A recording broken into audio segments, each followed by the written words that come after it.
नमस्कार, स्वागत है आपका डीवीएन टीवी की खबरों में।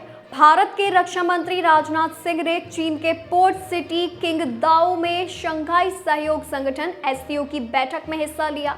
मई 2020 में पूर्वी लद्दाख में वास्तविक नियंत्रण रेखा यानी LAC पर सैन्य गतिरोध के बाद संबंधों में आई गंभीर तनाव के बाद किसी रक्षा मंत्री की यह पहली चीन यात्रा है। इस दौरान राजनाथ सिंह ने आतंकवाद, शांति और सुरक्षा सहित कई अहम मुद्दों पर बात की। उन्होंने कहा, मेरा मानना है कि हमारे क्षेत्र में सबसे बड़ी चुनौतियां शांति, सुरक्षा और विश्वास की कमी से जुड़ी है और इन समस्याओं का मूल कारण बढ़ता कट्टरपंथ, उग्रवाद और आतंकवाद है। राजनाथ सिंह ने कहा कि शांति और समृद्धि आतंकवाद और गैर राज्य अभिनेताओं और आतंकवादी समूहों के हाथों में सामूहिक विनाश के हथियारों के प्रसार के साथ सह अस्तित्व में नहीं रह सकती।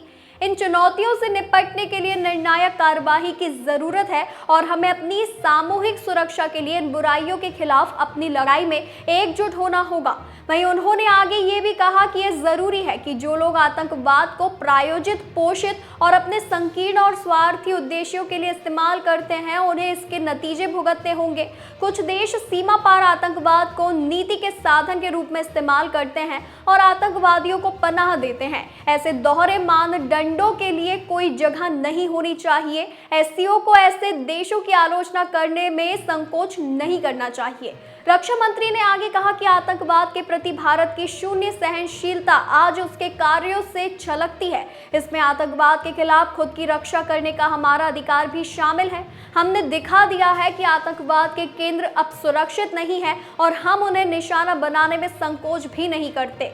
राजनाथ सिंह ने कहा कि हमें अपने युवाओं में कट्टरपंथ के फैलाव को रोकने के लिए भी सक्रिय कदम उठाने चाहिए। एससीओ के RATS तंत्र ने इस संबंध में महत्वपूर्ण भूमिका निभाई है।